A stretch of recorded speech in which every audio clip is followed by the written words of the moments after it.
Welcome to the HFY Codex tale. If you like our videos, keep supporting and subscribe to our channel. The abandoned ship. The signal was weak. It crackled through space like a dying whisper.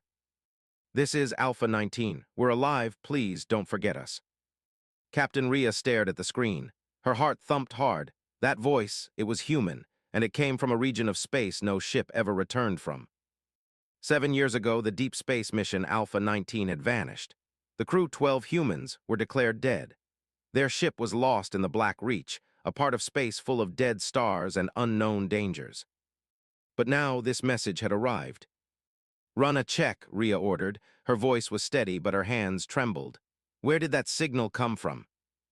Her crew, a small team on patrol near the edge of human territory, worked quickly. Lieutenant Forrest looked up. "It's real. The signal came from inside the Black Reach." "But that's impossible," said Kira, the ship's engineer. "Nothing survives there. It's a graveyard." Rhea stared out the window at the dark stars. Well, something did. Back on Earth, the government was cold, distant. They reviewed the data and dismissed it.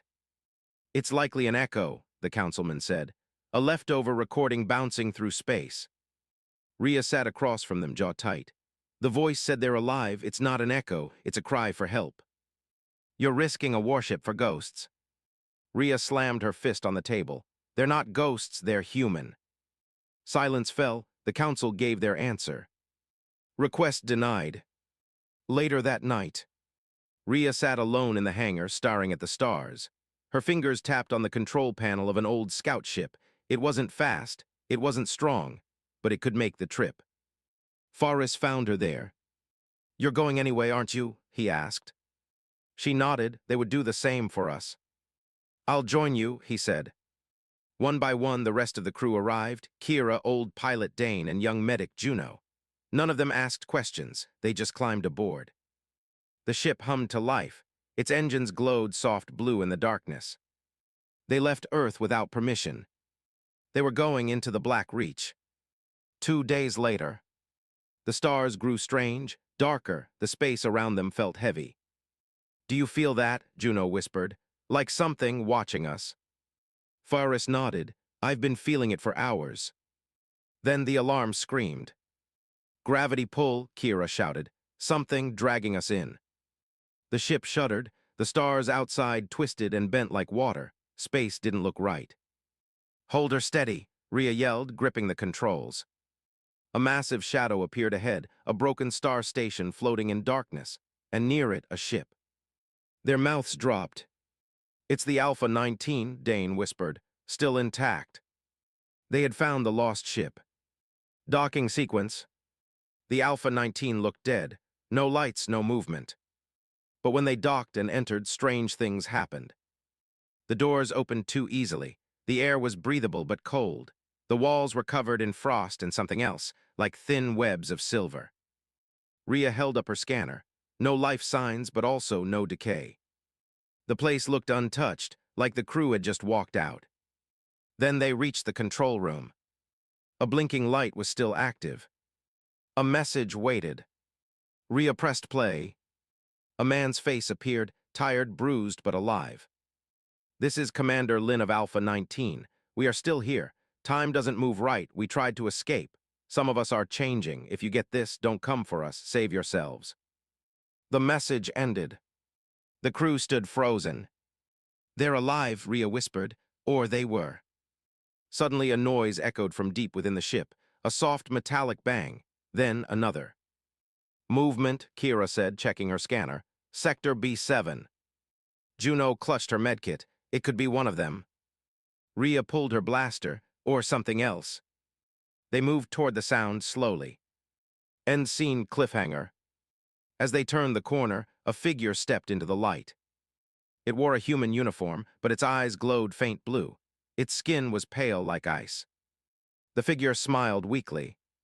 "You're late," it whispered. "We've been waiting." The figure stood still in the hallway, pale skin, glowing blue eyes, and a smile that didn't feel right. Rhea raised her weapon. "Identify yourself." The man stepped forward slowly. His voice cracked like dry paper. "I was Commander Lin. I waited, but I'm not alone anymore." He collapsed. Juno rushed over. He's breathing, weak but alive. They carried him back to their ship and locked the doors behind them. Something didn't feel right. Later in the medbay, Juno scanned him. His body was cold, too cold. His heart beat once every 15 seconds. "That's not human," Kira whispered. "He is," Juno said, "but something is inside him." Suddenly, Lin's eyes opened. He looked at Rhea. They never left. "Who?" Rhea asked. "The voices, the ones in the dark." Before they could ask more, the lights flickered. Then came the sound. A whisper. Soft, faint. It echoed through the walls. Forrest turned pale. "Did you hear that?" They all had. The voice said one word: closer. Bridge 3 hours later. They tried to leave. The ship wouldn't respond. The engines worked fine, but the navigation kept changing. Every path led deeper into the Black Reach. "Something controlling the ship," Kira said. "It's pulling us in." Rhea looked at the dark screen. "Then we fight it." "But how do you fight something you can't see?" Meanwhile, Commander Lin speaks. Lin sat up slowly. "They live in the folds of space. They don't attack, they whisper, and they wait." Rhea asked, "Are they aliens?" Lin shook his head. "No, they're shadows, echoes of thoughts, and if you listen too long, you forget who you are." He looked at Rhea. "Some of us forgot. They're not human anymore." Suddenly, the voices return. This time, they weren't whispers. They were screams. The sound came from outside the ship, but they could feel it inside their heads. Forrest dropped to his knees, clutching his ears. "They're inside me," he gasped. Rhea grabbed him. "Look at me, you're still here, you're human." The sound stopped. The room went cold. Kira's console blinked. "Something's approaching us." On the screen, a small pod, old, damaged, floating slowly toward them. No signal, no engine, just drifting. They watched it silently. Then it hit their ship softly, like a knock at the door. Boarding the pod. Against better judgment, they opened it. Inside was a girl, wrapped in a blanket, unconscious. She was human, but her skin had silver lines glowing softly. Juno scanned her. Her brain waves are not normal. It's like she's hearing a different world. The girl opened her eyes. They were normal. She whispered, "You need to go. It's already seen you." "Who?" Rhea asked. "The Deep One," she said. "It comes when you listen too long." Night falls aboard the ship. They took turns watching the girl. Lin was asleep, his body frozen like he was still trapped in time. Juno heard a whisper near her ear. She turned, no one there.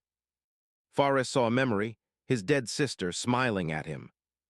Dane dreamed of Earth burning in silence. They weren't dreams. The ship was showing them things. Things they loved. Things they feared.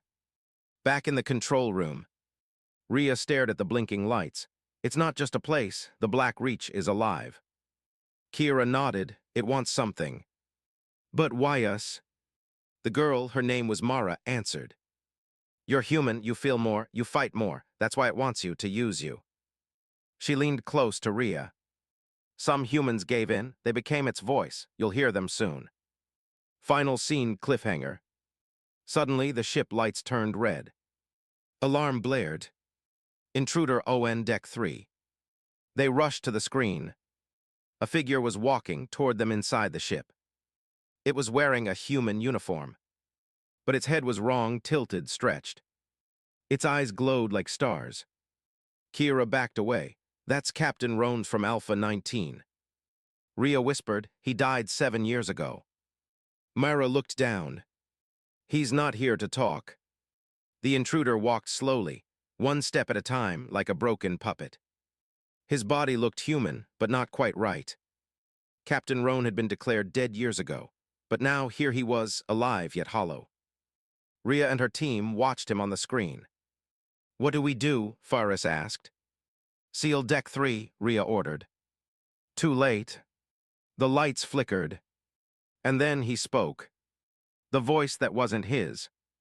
Roan's mouth moved, but the voice didn't match. It was deep, cold, like metal scraping against bone. "Why do you return? This place is no longer yours." Kira whispered, "That's not Roan talking." The girl, Myra, trembled. "That's the deep one. It speaks through whoever listens too long."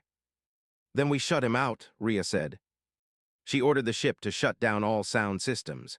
But before it cut, one final message came through. "They chose us. We accepted. You will too." The ship went silent, searching for answers. Back in the medbay, Commander Lin had woken up again. His voice was weak, but his mind was clear. "They gave us a choice," he said. "Die or let them in." Rhea sat beside him. "Who gave you the choice?" "We don't know their name," Lin whispered. "They're not creatures, they're thoughts, pure will. They can't live on their own. They need minds to hold them." "And some of you said yes," Forrest guessed. Lin looked away. "Yes, Roan and others, but not all of us." He paused. "There are 3 survivors still on the planet, real humans, unchanged, trapped. The planet hidden by space. Mara gave them the location. It wasn't on any map. A small planet wrapped in gravitational folds, hidden like a secret in the fabric of space. They called it Fold.9. Kira gasped. It shouldn't even exist. Juno frowned. "How did your people land there?" "We didn't land," Lin said. "We were pulled." Rhea made her choice. "We're going there, we'll find them." Entering Fold.9. As the ship approached the hidden planet, strange things happened. The stars around them began to move backward. Their clocks changed. Dane aged 2 days and 1 hour. Kira's hair grew longer. The ship shook but stayed intact. And then the planet came into view. A cold world covered in mist. No cities, no lights, just broken mountains and strange black trees. They landed. The first discovery. On the surface, everything felt wrong. Their footsteps didn't make sound. The air smelled like dust and memories. And yet they found signs of human life. A small camp. 3 names on a broken metal board. Nora, Yaz, and Micah. Rhea looked around. They're here somewhere. Suddenly, a rock moved. A figure crawled out from beneath it, thin, dirty, and shaking. He looked up. "Don't speak too loud, it hears everything." The survivors speak. They brought him aboard. His name was Micah, one of the last 3. He wept when he saw Lin. "You made it." Micah told them everything. "We stayed human because we blocked the voices. We covered our ears. We stopped dreaming. The others, they didn't." "What happened to them?" Juno asked. "They became part of it. They forgot who they were. They sing now, all day, to the Deep One." Rhea asked, "Can we save you?" Micah paused. "Maybe, but there's a cost." A final message. Before the team could ask what he meant, alarms rang again. Kira ran to the bridge. A signal was coming in. An old video file. The sender was Rhea. Her face was pale, her eyes not her own. "If you're hearing this, I'm already gone." Everyone froze. "But listen," the video continued. "There is one way to stop the Deep One." Her voice cracked. "One of us has to carry it inside, trap it, and never return to Earth." The video ended. Silence. Real Rhea looked at her crew. This is a future that hasn't happened yet. Final scene cliffhanger.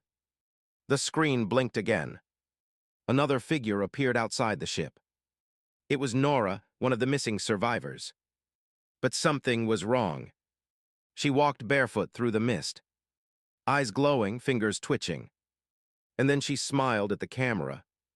"I'm not here to be saved," she said. "I'm here to bring it to you." The woman outside the ship smiled at the camera. She looked like Nora, sounded like Nora. But her eyes told a different story.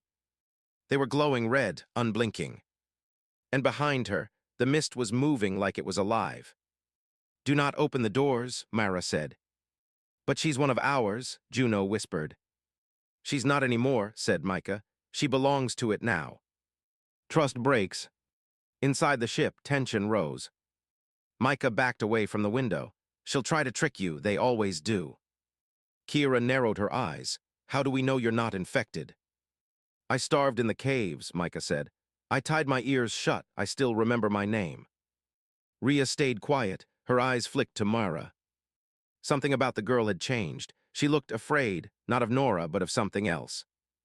Mara, Rhea said gently, you know what's coming, don't you? Mara nodded. She's not alone. They never come alone. The ship locks fail. Suddenly, click, click, click. The door locks began opening on their own. Rhea shouted, shut them down. Kira slammed buttons on the console. They're not responding. Something's overriding them. The airlock hissed. Nora stepped inside. But it wasn't just her. Behind her were two others. One walked upside down on the ceiling. The other crawled with broken legs, smiling wide. They were all wearing human uniforms, but their movements were wrong. A fight against the forgotten. Don't shoot them in the chest, Micah said quickly. They don't feel it. Rhea aimed for the head. The first blast hit Nora's face. It cracked open like glass. But instead of blood, something else spilled out. Smoke thick and black, and it moved. It flowed toward the ceiling like it was alive. Faris threw a plasma grenade. Boom. The smoke screamed, then vanished. The aftermath. 2 intruders were gone. But the third disappeared. I can't find it, Dane shouted. One of them escaped inside the ship. Juno ran to check the crew. She froze. Mara. The girl sat in the corner, eyes closed. Her body was shaking. You okay? Juno asked. I tried to block it out, Mara whispered. But I heard it again. It's inside the walls. The infection spreads. That night, Rhea recorded a message. If this ship returns without us, don't open the doors, destroy it from orbit. She saved the message under, if we fall. Suddenly, Faris screamed. They ran to the engine room. He was on the floor, holding his head. It's whispering my name. I thought I was dreaming, but it won't stop. His hands were bleeding. He had written on the wall. I accept. No, you don't, Rhea said. She injected him with a neural blocker. It silenced the voices for now. But they all knew the truth. Faris was infected. A terrible choice. Rhea stood over him later. He was sleeping peacefully. Kira came in quiet. Are we really going to bring him back to Earth? Rhea didn't answer right away. I don't know, she said, but I won't leave him here. Micah walked in. If he hears the deep one again, it'll wake fully, and then no one survives. I'm not killing him for something that might happen, Rhea snapped. Micah looked away. Then you better hope you're strong enough to stop him when the time comes. The warning. That night the ship shook again. All lights went black. On every screen the same message appeared, written in dozens of languages. You do not choose the deep one, it chooses you. The air felt colder, like a storm was coming. They were not safe anymore, not even inside the ship. Final scene cliffhanger. In the hallway a quiet sound echoed. Tab, tab, tab. Juno followed it. At the end of the corridor was Mara. She was crying. I didn't mean to, she said softly. It touched my mind. Rhea appeared behind her. What did you see? Mara looked up. I saw Earth burning. And then slowly, her skin began to glow with silver veins. Time broke. That was the only way to describe it. At exactly 200 hours, the clock stopped ticking. Kira looked at the screen. Captain, the ship's time looped backward. We're stuck at 2:00 a.m. Rhea stared out the window. Outside, the stars were moving in circles. The same shooting star passed every minute, again and again. Where are we? She whispered. Micah stepped forward, voice low. Foldpoint's grip is tightening. It doesn't want you to leave. Visions begin. One by one, the crew began seeing things. Dane walked into the engine room and found his long-dead wife sitting on the floor, humming their wedding song. Faris woke up and saw a mirror where there was none. In it he was smiling, but his real face was. Kira touched her console and screamed. It melted under her hand. But when Rhea rushed in, the console was fine. Juno started crying without knowing why. She whispered, I think it's erasing us from the inside out. The glitch in the mind. Mara's body was cold. Her skin shimmered with strange silver lines. Rhea kept checking on her, unsure if the girl was still herself. I can still hear them, Mara whispered, but I'm trying to remember who I am. Rhea sat with her. Then let me help you remember. Mara blinked slowly. You're kind, the voices hate that. Earth tries to contact them. Suddenly, a transmission broke through.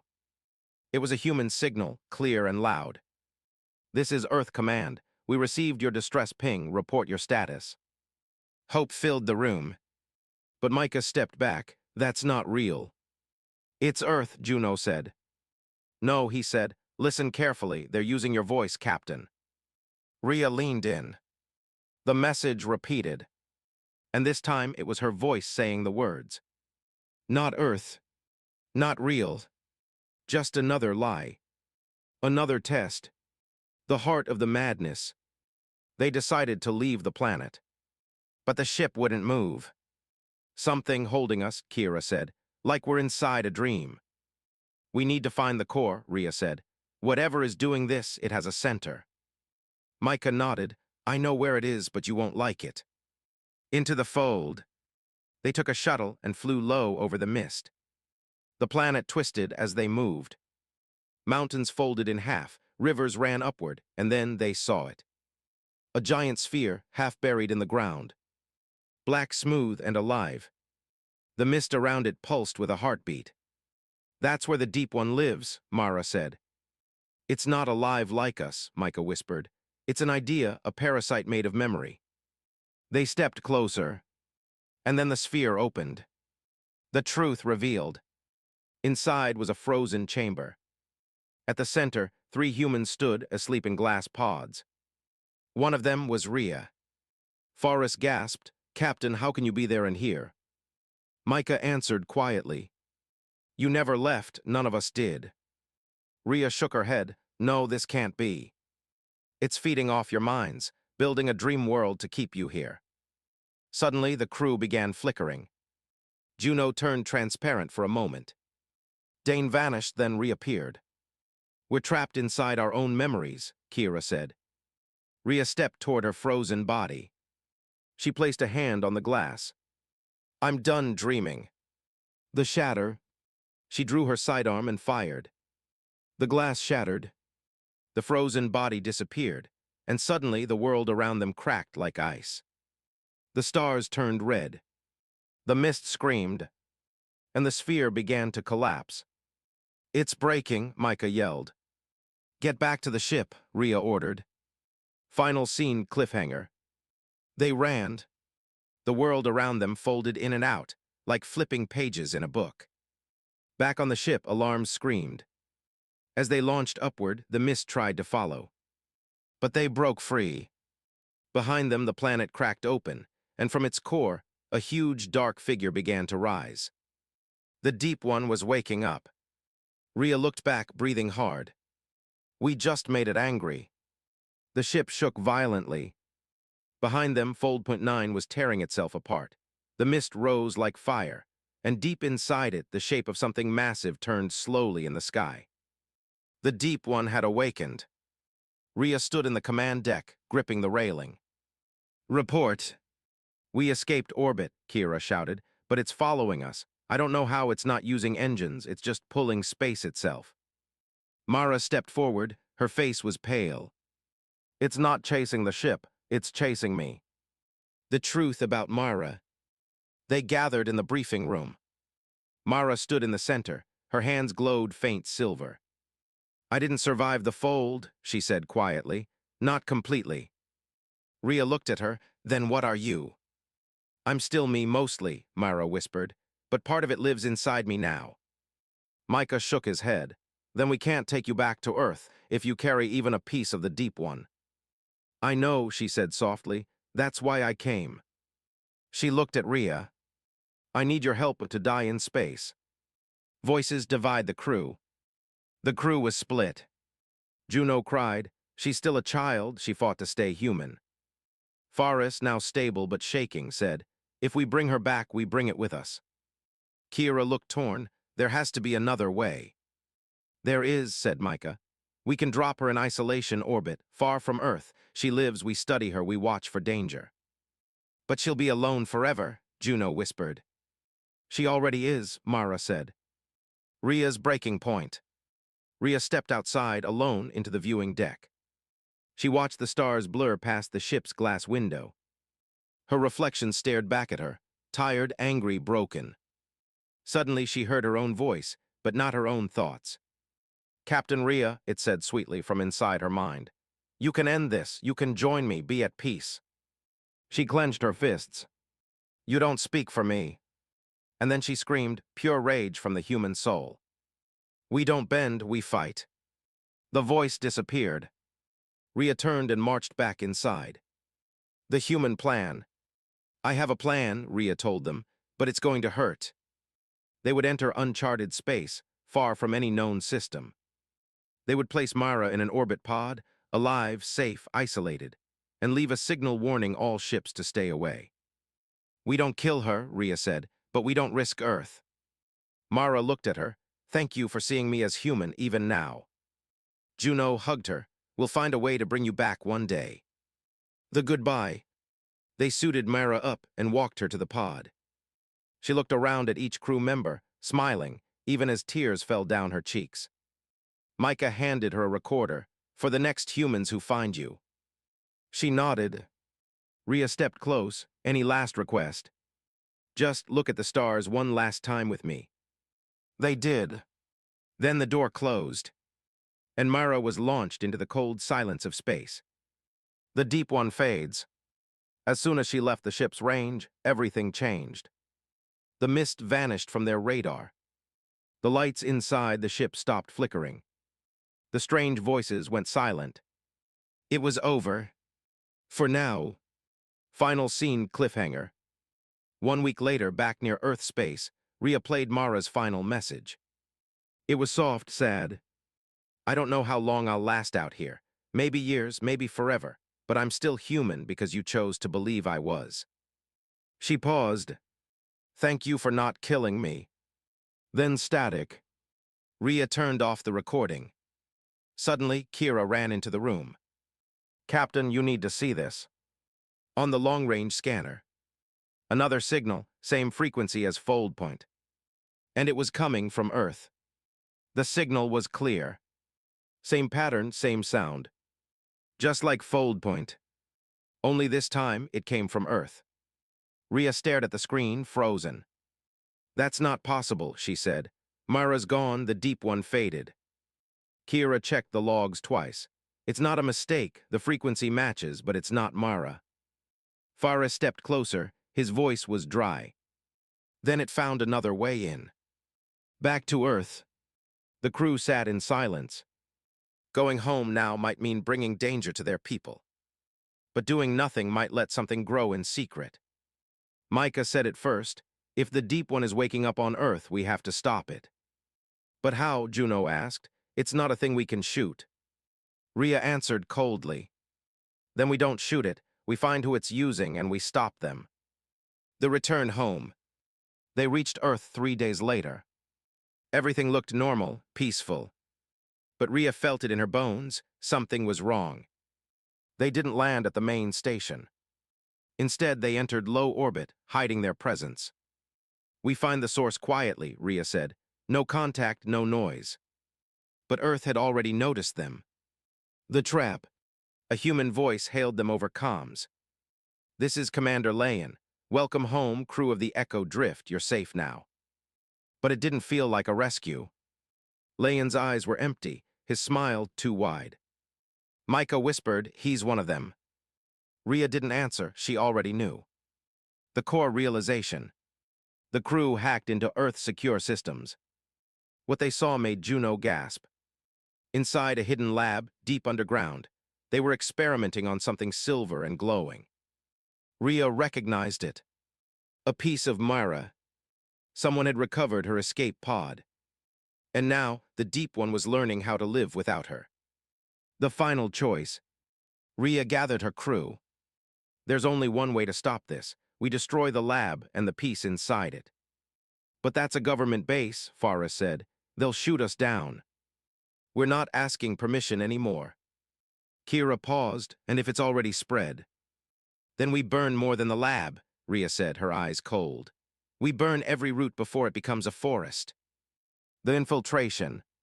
They landed silently in the mountains. Micah, Kira, and Rhea broke into the base under heavy snow. Inside, the lab pulsed with life. The silver mass floated in a chamber, shifting like it was dreaming. And then it spoke. Through the speakers, through their minds. I remember you. Rhea stepped forward. You don't belong here. The Deep One smiled inside their heads. But she did. You left her and we grew. The sacrifice. The bomb was set. But as they tried to leave, the doors locked. One of them had to stay and trigger the detonation manually.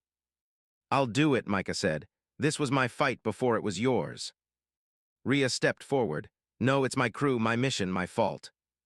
Faris looked at both of them, then silently walked to the trigger. You both have people to go back to, he said. He smiled, real and human. I don't. They tried to stop him. He locked the door. Tell Earth, he said. Tell them we still choose to be human. The light. The lab exploded. Fire rose into the snowstorm. The Deep One screamed in silence, then vanished. The crew escaped, shaken, scarred. But victorious. The final message. Back on the ship, Rhea opened a new log.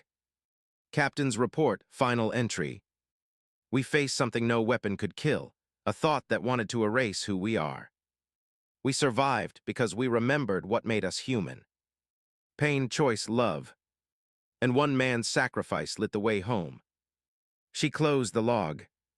Outside, Earth turned slowly in the stars, still blue, still alive. For now, final scene, twist ending. Deep in the quiet cold of space, a blinking pod floated silently. Inside it, frozen, eyes closed, was Myra. Her fingers twitched. Then her eyes opened. And she smiled. They're coming. The end.